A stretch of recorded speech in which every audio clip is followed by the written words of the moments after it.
শুভেচ্ছা প্রিয় দর্শক, স্বাগত জানাচ্ছি চ্যানেল আইয়ের পর্দায় ফার্স্ট ওয়াশ এখন কি চাইয়ের আয়োজনে। সাথে আছে আমি দীপ্তি চৌধুরী। একটি সফল গণ অভ্যুত্থানের পর গঠিত অন্তর্বর্তীকালীন সরকারের মেয়াদ প্রায় 5 মাস হলো। এ সময়ে কেমন যাচ্ছে ব্যবসা বাণিজ্যের অবস্থা? অভ্যুত্থানের পর অনেক ব্যবসা প্রতিষ্ঠান হামলা, অগ্নিসংযোগ ও লুটপাটের শিকার হয়েছে। বিগত সরকারের সুবিধাভোগী বা সহযোগের তকমা নিয়ে পালিয়ে বেড়াচ্ছেন অনেক ব্যবসায়ী। দুর্নীতির অভিযোগ সহ নানা অপরাধমূলক কর্মকাণ্ডে জড়িত থাকার অভিযোগে গ্রেফতার হয়েছেন কেউ কেউ। বড় বড় ব্যবসায়ী অনেকের ব্যাংক হিসাব স্থগিত রাখা হয়েছে। বিদেশে যাওয়ার ব্যাপারে নিষেধাজ্ঞা থাকায় অনেক ব্যবসায়ী বিদেশে পার্টনারদের সাথে যোগাযোগ করতে পারছেন না। অসন্তোষ চলছে কোনো কোনো সেক্টরে। এর সাথে রয়েছে ব্যাংক খাতের দুরবস্থা ও সংকোচমুখী মুদ্রানীতি। সব মিলিয়ে কথা বলা অত্যুক্তি হবে না যে জুলাই আগস্ট গণ অভ্যুত্থানের পর এখন পর্যন্ত নাজুক অবস্থা আছে দেশের ব্যবসা বাণিজ্যে। দর্শক, আমাদের আজকের আলোচনার বিষয় ব্যবসা বাণিজ্যের নাজুক অবস্থা।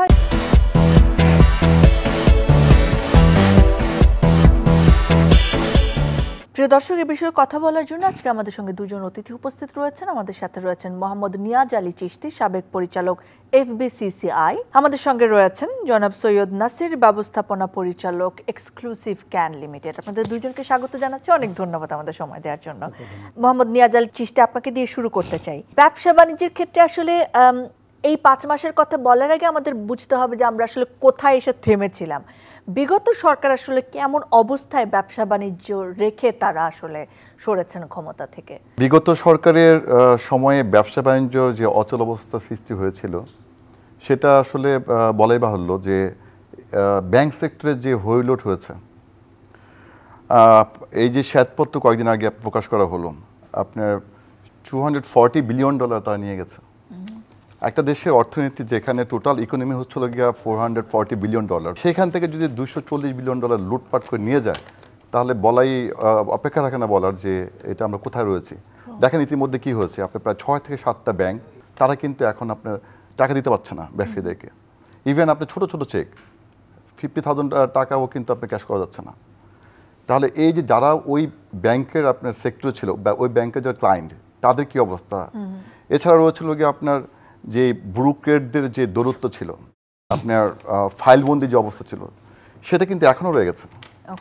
এবং আপনার একটা ইন্ডাস্ট্রি বা একটা এন্টারপ্রেনার যখন সে চিন্তা করে যে সে একটা ফ্যাক্টরি করবে, আপনার অ্যাটলিস্ট আপনার 18 থেকে 19টা বিভাগ থেকে তাদের ছাড়পত্র নিতে হয়।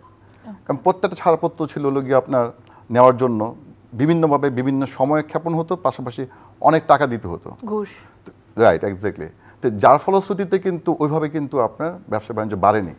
প্লাস হচ্ছিল গিয়ে আপনার এই ধরেন আপনার ফরেন ডিরেক্ট ইনভেস্টমেন্ট যেটা বা FDI যেটা বলে, সেটার পরিমাণ কিন্তু একেবারেই নগণ্য। জাস্ট $1.2 বিলিয়ন আমরা FDI থ্রু থেকে এসছে। তাও কিন্তু আবার এটা রিইনভেস্টমেন্ট, যারা কিনা ইতিমধ্যে করেছে তারাও ওইটা রিইনভেস্ট করার ফলশ্রুতিতে $1.2 বিলিয়ন আপনি দেখা যাচ্ছে। কিন্তু পার্শ্ববর্তী দেশ যে ভিয়েতনাম, ওখানে আপনার মোর দ্যান আপনার $28 বিলিয়ন আপনার FDI থেকে এসছে। দেখেন এই যে এখন এই কথাগুলো বলছি, এই কথাগুলো তো আমরা তেমন ভাবে সরকার যখন ক্ষমতায় ছিল 16 বছর তখন তো আসলে বলতে পারিনি। আর সেই জায়গায় আমরা এমন অনেক ব্যবসায়ী দেখেছি যারা আসলে সরকারকে তোষামোদি করছেন। ঠিক যখন এই অভ্যুত্থান চলছে তখনও কিন্তু আমরা দেখেছি ব্যবসায়ীদের একটা সমাবেশ, তারা বলছে আমরা সরকারের সাথে আছি। এটা অনেক দুর্ভাগ্য, বুঝছেন? কারণ হচ্ছে আমাদের প্রত্যেকটা সেক্টরে যেভাবে আপনি ক্যাপিটালাইজ করছে আপনার গভর্নমেন্ট, বিগত গভর্নমেন্ট, আপনি তাদের নিজেদের কিছু আপনার প্রতিষ্ঠান বা ব্যক্তিকে নিজেদের করে নিয়েছে। তাদের ভয়েস কিন্তু সমগ্র ব্যবসায়ী ভয়েস না।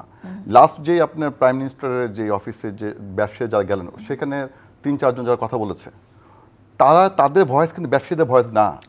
তারা বলেছিল যে আপনার শেষ পর্যন্ত কিন্তু মৃত্যুর পর তার সাথে থাকবে। তো তারা কিন্তু মুনাফাইড এবং তাদেরকে সকলে আমরা চিনি। ব্যাংক সেক্টর যে ছিলেন, আমি নাম না বলি, সে আপনার কন্টিনিউয়াসলি ব্যাংক থেকে লুটপাট করে নিয়ে এসেছে হাজার হাজার কোটি টাকা। আপনার রিয়েল এস্টেটের যে ব্যবসায়ীরা বলেছে এই কথা, মৃত্যুর পরও আমরা আছি, সে আপনার কি অবস্থায় রয়েছে, কি ছিলেন আমরা সকলেই জানি। এবং সেই সংখ্যাটি কিন্তু তাদের যেই আপনি স্পিচ যেটা দিয়েছে সেটা কি ব্যবসায়ীদের কথা? আমি পার্সোনালি FBCCI বিগত সময় ডিরেক্টর ছিলাম, ওই সময় কিন্তু স্পষ্ট করে বলছিলাম 1% সুপারভিশন চার্জ নামে একটা চার্জ ইমপ্লিমেন্ট করা হয়েছিল যারা ছোট মাঝারি ব্যবসায়ীদের উপর। আমি কিন্তু স্পষ্ট করে বলেছি এই যে 1% সুপারভিশন চার্জ নামে শত শত কোটি টাকা হাতে নিচ্ছে, কারা নিচ্ছে, কেন নিচ্ছে? এটা গভর্নমেন্ট পাচ্ছে না, নিচ্ছে হলো ব্যাংক। ব্যাংকে এবং ব্যাংক কাদের দ্বারা সৃষ্টি বা ব্যাংকের ব্যক্তি এবং ব্যক্তিগুলো কোনো না কোনোভাবে আপনার সরকারের তো সম্বোধন করতো এবং সরকারের বেনিফিটে নিতেন। এই ছাড়া যারা একটা বিরাট অংশ ছিল তারা কি সরকারকে কখনো চাপ প্রয়োগ করার চেষ্টা করেছে? হ্যাঁ, ভ্যাট নিয়ে প্রতিনিয়ত আমরা কথা বলতাম, ভ্যাট নিয়ে কথা বলতাম, ট্যাক্স নিয়ে কথা বলতাম। সেই কথাগুলো হয়তো আপনি উচ্চ পর্যায়ে যেত না, কারণ ওইখানে যাওয়ার জন্য কিন্তু লবিং দরকার ছিল। কারণ আপনার সাধারণ ব্যবসায়ীরা আপনার হতো হলো গিয়ে আপনার স্বর্ণাপন্ন হতো এবিসিসিআই একটা ব্রিজ আকারে গভর্নমেন্টের সাথে পলিসি মেক করার কথা, কিন্তু আনফর্চুনেটলি এবিসিসিআই হয়েছিল গিয়া গভর্নমেন্ট দ্বারা রিক্রুট ছিল আপনার সভাপতি, এবিসিসিআই প্রেসিডেন্ট, সে রিক্রুট করতো সরাসরি, প্রেসিডেন্ট রিক্রুট বা প্রাইম মিনিস্টার রিক্রুট করতো, ওখানে ভোটিংয়ের কোনো ব্যবস্থা ছিল না। তা আমরা ভোট দিয়ে এসেছি ডাইরেক্টর হিসেবে, কিন্তু এই পর্যন্তই সারা। এরপরে যে বোর্ড যে আপনার পোর্টফোলিওর যে পোস্টগুলো vice president, senior vice president, president, এগুলো কিন্তু গভর্নমেন্ট সরাসরি রিক্রুট করতো। কোনো অন্য দলের বা অন্য মতের কাউ কিন্তু ওখানে যাওয়ার কোনো সুযোগ ছিল না। ব্যবসায়ীদের কণ্ঠ শোনার কোনো চেষ্টাও ছিল না, বরং দমিত করে রাখার চেষ্টা হয়েছে। অনেক ধন্যবাদ আপনাকে। আমরা একটু সৈয়দ নাসির আপনার কাছে, যে আপনি নিজে একজন ব্যবসায়ী, 5ই আগস্টের আগের কথাটুকু শুনলাম এবং মানে কি অবস্থায় ছিল তখন শুনলাম। এই যে 5 মাস আসলো আমাদের সরকার, অন্তর্বর্তীকালীন সরকার, বিপ্লব কিংবা গণ অভ্যুত্থান পরবর্তী সরকার, এই সময় আসলে আপনারা ব্যবসায়ীরা কি কি সমস্যা ফেস করছেন? আগের কি কি সমস্যা এখনো রয়ে গেছে, কিংবা নতুন করে কিছু আসলে আপনাদের সমস্যা তৈরি হয়েছে কিনা? সময় বদলে যায়, কিন্তু সৌন্দর্যের সংজ্ঞা বদলায় না। রূপ বদলে যায়, কিন্তু আভিজাত্যের মানে একই থেকে যায়। ঐতিহ্য যখন আপন করে নেয় আধুনিকতাকে, তখন সৌন্দর্য ঠিকই খুঁজে নেয় স্যান্ডেলিনাকে।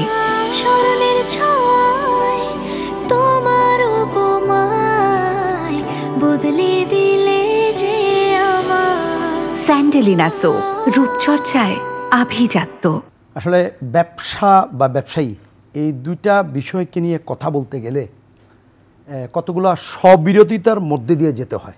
আপনি যেটা বললেন যে এই 5 মাস ব্যবসায়ীরা নানাবিধ সমস্যার মধ্যে দিয়ে যাচ্ছে, হামলা মামলা তকমা, ট্যাগ লাগানোর মধ্যে দিয়ে, এটাও ট্রু। আবার এর আগে ব্যবসায়ীরা কি করেছে সেটাও আমরা জানি। যেটা আপনি বললেন যে 24শে জুলাই প্রধানমন্ত্রীর কার্যালয়ে গিয়ে আমাদের এই সবচেয়ে বড় নেতা গিয়ে বললেন যে ম্যাডাম, আমরা আপনার সাথে এখানেও আছি, আমরা আপনার সাথে ওই পারেও আছি। তো আমাদের আসলে ব্যবসায়ীদের সবচেয়ে বড় দুর্ভাগ্যের জায়গাটা হচ্ছে আমাদের ক্রেডিবিলিটির জায়গাটা খুব দুর্বল। কারণ কি, ভাই পরিষ্কার করিনি, আমি পরিষ্কার করি বলি। আমি যখন ছোট ছিলাম বা যখন বড় হচ্ছি, ইউনিভার্সিটি যাচ্ছি, তখন থেকেও দেখছি FBCCI, Dhaka chamber, Chittagong chamber সব অ্যালাইন টু গভর্নমেন্ট। আমাদের প্রত্যেকটা নেতা যারা আমাদেরকে রিপ্রেজেন্ট করতেছে, তাদের একটা এজেন্ডা থাকে গভর্নমেন্টের সাথে কিভাবে সম্পর্ক ভালো রাখা যায় এবং আখেরে নিজের সুবিধাটা বের করে নিয়ে আসা যায়। তাদের মেইন ব্যক্তি সুবিধা। এখানে এফবিসিসিআই বলেন, ঢাকা চেম্বার বলেন, সব চেম্বারে প্রত্যেকটি আমাদের নেতার মূল টার্গেট থাকে উনি কিভাবে সরকারের নিকটে যাবে। এবং এটা এরশাদের গণবিরোধী এরশাদের সময় দেখেন, খালেদা জিয়ার সময় দেখেন, এফবিসিসিআই বা আমাদের প্রতিনিধিত্বকারী যত প্রতিষ্ঠান আছে, কোনো প্রতিষ্ঠান কখনোই সরকারের কোনো এজেন্ডার বিরুদ্ধে কথা বলেনি। দুইটা কারণে, একটি হচ্ছে ব্যবসায়ী হিসাবে, আরেকটি হচ্ছে তার নিজস্ব অ্যাম্বিশনের কারণে। প্রত্যেকটি আমাদের নেতারা পরবর্তীতে এমপি হয়েছে, মিনিস্টার হয়েছে। এই দুটো কারণে তারা ব্যবসায়ীদের মনের কথাটা কিন্তু সরকারের কাছে বলতে পারেনি। আমরা ব্যবসায়ীরা সাধারণ জনগণের কাছে একটা হাস্যকর পাত্র ছাড়া কিছুই নেই। আপনি যদি বাংলাদেশের যে কোনো বাজেটের পরের দিন পত্রিকার হেডলাইনগুলো দেখেন, আপনি ব্যবসায়ী এবং জনগণের দূরত্বটা দেখতে পাবেন। আপনি দেখবেন প্রথম আলোর হেডলাইন থাকবে সব সময়, বাজেট জনবান্ধব হয়নি, ব্যবসা বান্ধব হয়েছে। তার মানে কি? এবং আপনি এইটা আপনি শুনবেন, এটা যেমন গত বছরের আগের বছর ছিল ওয়ালটন বাজেট। আমরা বাজেটের পরেই আমরাই ট্যাগ দিয়ে দিই এই বাজেটটা কার পক্ষে গেল। কোনো বাজেট ওয়ালটনের বাজেট, কোনো বাজেট তীর মার্কার বাজেট, কোনো বাজেট রানারের বাজেট, আমরা ট্যাগ মারি। জনগণের বাজেট কবে হবে কিংবা ব্যবসায়ীরাও কবে আসলে মানে সাধারণ জনগণের মতোই? ব্যবসায়ী তার বেনিয়া বৃত্তির কারণে, বেনিয়া মনোবৃত্তির কারণে কখনো জনগণের পাশে দাঁড়াতে পারে। ডক্টর নিয়াজ আলী চিশতি আপনার কাছে আসতে চাই। এই যে আমরা সিস্টেমের কথা জানলাম যে এটা সিস্টেমেই যে আপনাদের সংগঠনের ঊর্ধ্বতন কর্মকর্তা যারা রয়েছেন বা নেতা যারা রয়েছেন তাদেরকে আসলে গভর্নমেন্ট দেবেন। সো এই সিস্টেমটা যখন থাকে তখন তো আসলে ওই স্বৈরাচারী একটা সিস্টেমের মধ্যে আমরা থেকে যাই। এটার কি কোনো পরিবর্তনের কথা বলা হচ্ছে এই 5ই আগস্ট পরবর্তী? হ্যাঁ, এটা একটা আশার বাণী। সেটা হচ্ছিল গিয়ে এই 5ই আগস্টের আপনার ছাত্র জনতা যে অভ্যুত্থান, যে নতুন বাংলাদেশ পেলাম, এরপরে কিন্তু আমরা সহ অনেকেই কিন্তু আপনারা একমত হয়েছে যে আমরা নতুন একটা এফবিসিসিআই চাই, যেখানে কিনা আপনি ব্যবসায়ীদের সরাসরি ভোটে আপনি প্রেসিডেন্ট থেকে শুরু করে আদার যে পোর্টফোলিওগুলো সেগুলো আপনার সিলেক্ট হবে এবং সরাসরি ভোটে আপনার পরিচালক নির্বাচিত হবে। আমি লাস্টেও আপনার পরিচালক ছিলাম সরাসরি ভোটে, কিন্তু এবার চাচ্ছি হচ্ছিল কি সকলেই চাচ্ছে যে সরাসরি ভোটে আপনার প্রেসিডেন্ট হবে। আমি নাসিবের সাথে একটা বিষয়ে দ্বিমত করি, সেটা হচ্ছিল গিয়ে ব্যবসায়ীরা খারাপ, ব্যবসায়ী জনবান্ধব না। আজকের যে ইকোনমি এখানে এসে দাঁড়িয়েছে, আজকে বাংলাদেশে 18 কোটি মানুষ খাচ্ছে পড়ছে, আমরা যে আজকে সকলেই আমরা মাথা উঁচু করে দাঁড়িয়েছি, এটা কিন্তু আপনি যারা ব্যবসায়ীদের ব্যবসায়ীদের কন্ট্রিবিউশন এখানে কিন্তু ছোট করে দেখার কোনো অবকাশ নেই। কিছু ব্যবসায়ী হয়তো আপনার সুযোগ সুবিধা নিয়ে আজকে পাহাড় সমান অট্টালিকা গড়েছে, সে রাতের আধারে আপনার শত শত হাজার হাজার মিলিয়ন মিলিয়ন ডলার পাঠিয়েছে, তাদের সংখ্যা কিন্তু খুবই কম, খুবই কম। আমি স্পষ্ট করে বলি, এখনো অনেক ব্যবসায়ী স্ট্রাগল করে যাচ্ছে। তো কাজেই আপনার ব্যবসায়ীদেরকে তাকমা দেওয়া যাবে না যে আপনার সকল ব্যবসায়ী খারাপ, সকল ব্যবসায়ী আপনার মুনাফাইড এবং তারা জনবান্ধব না, এটা কোনো অবস্থায় বলা যাবে না। কারণ হচ্ছে কি আপনার দেখেন যারা কথা উল্লেখ করলেন, তীর, ওয়ালটন, তারা শুধু একটা প্রতিষ্ঠান, আপনি 4 কোটি ব্যবসায়ী রয়েছে, সমগ্র বাংলাদেশে 4 কোটি ব্যবসায়ী এবং এন্টারপ্রেনার রয়েছে কতগুলো। আজকে যারা ছোট ছোট এন্টারপ্রেনার তারা দেখেন তারা কিন্তু স্ট্রাগল করে যাচ্ছে। গত গভর্নমেন্টের সময় স্ট্রাগল করেছে, এর আগের গভর্নমেন্টের সময় স্ট্রাগল করেছিল, বর্তমানে তারা স্ট্রাগল করছে। আইন শৃঙ্খলা পরিস্থিতির একটা বড় প্রভাব থাকে ব্যবসা বাণিজ্যের উপরে। বর্তমানে যে আমরা বলি যে একটা অস্থিতিশীল পরিস্থিতি রয়েছে আইন শৃঙ্খলা পরিস্থিতিতে, সেটির প্রভাব আসলে কতটুকু আমাদের ব্যবসা বাণিজ্যের স্থবির অবস্থা? নিঃসন্দেহে এটা আপনার আইন শৃঙ্খলার উপরে ডিপেন্ড করে, কিন্তু নতুন ইনভেস্টমেন্ট থেকে শুরু করে আপনার ফরেন ইনভেস্টমেন্ট অনেকাংশেই আপনার ডিপেন্ড করে। আপনি বর্তমানে আইন শৃঙ্খলার পরিস্থিতি বিগত যে কোনো সময় থেকে কিন্তু আপনার একেবারে আমি স্পষ্ট করে বলি অনেক খারাপ। কারণ হচ্ছে যেখানে 1 লক্ষর অধিক আপনার পুলিশ যেখানে আপনার পরে তারা রিটার্ন করেনি, এবং আপনার কিছুদিন পূর্ব দেখেছি আমরা পুলিশের এবং বিভিন্ন বাহিনীর আপনার যারা আপনার বরখাস্তকৃত যে সকল সদস্য তারা আপনার বিভিন্ন ক্রাইমের সাথে ইনভলভ, এবং এখনও কিন্তু আমাদের পুলিশ স্টেশনগুলো কিন্তু ভাবে আপনারা তারা বিভিন্ন এজাহার নিচ্ছে না। তারপরে আপনার সচরাচর পুলিশ দেখা যাচ্ছে না, দিনে দুপুরে কিন্তু অহরহ ছিনতাই থেকে শুরু করে চাঁদাবাজি রাহাজানি কিন্তু চলছে, যার কারণে কিন্তু দেখেন আপনি আজকে তো দ্রব্যমূল্যের দাম বাড়ার কথা না, আপনার সিন্ডিকেট সব শেষ হয়ে যাওয়ার কথা, তাহলে এখনও কিন্তু চাঁদাবাজি হচ্ছে। চাঁদাবাজির কারণে কিন্তু আপনার যেই একেবারে সবজি থেকে শুরু করে চাল, ডাল, লবণ, তেল যা কিছু রয়েছে সবকিছুর দাম কিন্তু ঊর্ধ্বমুখী। কারণ হচ্ছিল কি আপনার সিন্ডিকেট কিন্তু এখনও রয়েছে এবং চাঁদাবাজিটা রয়েছে। সেই সাথে আপনার দিনে দুপুরে রাস্তায় কিন্তু আপনার ছিনতাই হচ্ছে, আপনার ডাকাতি হচ্ছে, গ্রামের সব জায়গায় কিন্তু ডাকাতি হচ্ছে। এগুলো কিন্তু আপনার একটা ব্যবসায়ীদের জন্য বা একটা নতুন ইনভেস্টমেন্টের জন্য কিন্তু অন্তরায়। এগুলো আমি বিশ্বাস করি যে নতুন ইন্টারিম যে গভর্নমেন্ট রয়েছে তারা অবশ্যই এটা কনসেন্ট্রেট করবে যেন অতি শীঘ্রই স্বল্প সময়ের মধ্যে। এই জায়গাটাতে একটুখানি আসতে চাই, 5 মাস তো আসলে হয়ে গেল। সৈয়দ নাসির, আপনি হয়তো বলতে পারবেন, আপনার কাছে আবার আসতে পারি। 5 মাস তো আসলে খুব কম সময়ও না কিছু কিছু পদক্ষেপ নেওয়ার জন্য। এই অন্তর্বর্তীকালীন সরকার 5 মাসে ব্যবসা বা বিনিয়োগের পরিবেশ ঠিক করার জন্য কি কি পদক্ষেপ নিয়েছেন আপনারা কি জানেন আসলে, বা সেগুলো কতটুকু কার্যকর? আসলে it's too early two comment, the time is very small.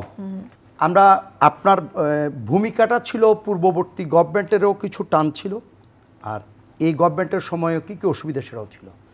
আসলে আমাকে যদি বলতে হয় আমি একটা সমস্যার মধ্যে পড়ছি, সেটা হচ্ছে ফ্রাই প্যান টু ফায়ার। মানে আমরা আগে কি চুলার উনুনের উপর ছিলাম, এখন কি চুলার ভিতরে ঢুকে গেলাম আমরা জানি না। কারণ এই 5 মাসে কিছু হয়নি বললে অত্যুক্তি করা হবে, কিন্তু আমি কি কিছু হওয়ার লক্ষণ দেখছি কি না, অত্যন্ত দুঃখিত যে আমরা কিছুই দেখছি না। আমি আপনাকে ছোট্ট 2টা গল্প বলি। সেটা গল্পটা হচ্ছে এটা অ্যাডাল্টদের জন্য, তবে কথাটা সত্য। এখন সন্ধ্যাবেলা গাজীপুর উত্তরাতে শাকসবজির দামের চেয়ে মেয়ের শরীরের দাম কম। বিগত 5 মাসে যেই পরিমাণ কারখানা বন্ধ হয়েছে, যেই পরিমাণ নারী শ্রমিক বেকার হয়েছে, তার পরিপ্রেক্ষিতে এখন সন্ধ্যাবেলা গাজীপুরে আপনি মেয়ে মানুষের শরীরের দাম কিন্তু কমে গেছে। এই বাস্তবতাটা কেউ সামনে আনছে না। টিসিবির ট্রাকের পিছনের লাইন যে লম্বা হচ্ছে এবং এটার যে লক্ষণটা কি, কেউ এটা বুঝতে চাচ্ছে না। আমাদের যিনিরা কেতাবি অর্থনীতিবিদ যে কথাগুলো বলছে, আর বর্তমান সরকার তো অর্থনীতিবিদের সরকার, আমরা কিন্তু একটি নমুনাও পেলাম না। বাংলাদেশ ব্যাংকের গভর্নর বলেন আর ডক্টর ইউনূস সাহেব বলেন, আমরা এমন কিছু দেখলাম না যে পূর্ববর্তী গভর্নমেন্ট চেয়ে একটা নতুন ইনিশিয়েটিভ নেওয়া হয়েছে। বরঞ্চ কি দেখলাম, গত 3 তারিখ সরকার 46টা পণ্যের উপরে নতুন করে ভ্যাট আরোপ করলো। মরার উপর খাড়ার গা। ভ্যাট আরোপ করা এত ইনসিগনিফিক্যান্ট, এত খারাপ লক্ষণ। আমি তার একটা উদাহরণ দিই। ভ্যাট হচ্ছে ইনডাইরেক্ট ট্যাক্স, পয়সালার উপর ট্যাক্স দেওয়া। এটা হচ্ছে পৃথিবীর সবচেয়ে ভালো কালচার, সংস্কৃতিটা। কিন্তু ভ্যাট হচ্ছে সাধারণ জনগণের উপর। আমি যে পাউরুটিটা 10 টাকায় কিনবো সেটার উপর 1.5 টাকা ভ্যাট আছে। আর আমাদের ব্যবসায়ের সবচেয়ে বড় নেতা যিনি, তিনিও কিনবেন, তিনিও 1.5 টাকা ভ্যাট দিবেন। তাহলে রিক্সাওয়ালার ভ্যাট আর সালমান এফ রহমানের ভ্যাট কিন্তু সমান। উচিত ছিল কি, উন্নত বিশ্ব করে কি, সেটা হচ্ছে ডাইরেক্ট ট্যাক্স, ইনকাম ট্যাক্স বাড়ায়। কিন্তু এই সরকার 5 মাসে ভালো যেমন কিছু দেখিনি, আর খারাপের শুরুটা অলরেডি 3 তারিখ করেছে, যে 46টা পণ্যে কিন্তু শুল্ক, ট্যাক্স, ভ্যাট সব ইম্পোজ করছে। হ্যাঁ, তো এর পরিণতিতে কি হচ্ছে? এর পরিণতি হবে কি, আপনি টিসিবির ট্রাকের লাইনের গল্প বললাম, আপনি ফুটপাতে এখন যেই পরিমাণ হকারকে পর্সা বসিয়ে বসতে দেখবেন, এগুলো আগে দেখা যায়নি। অর্থনীতি শুধু বই আকারে বললে হবে না, অর্থনীতি কিন্তু আপনার চোখের সামনে বিভিন্ন উপায়ে দৃশ্যমান হয়।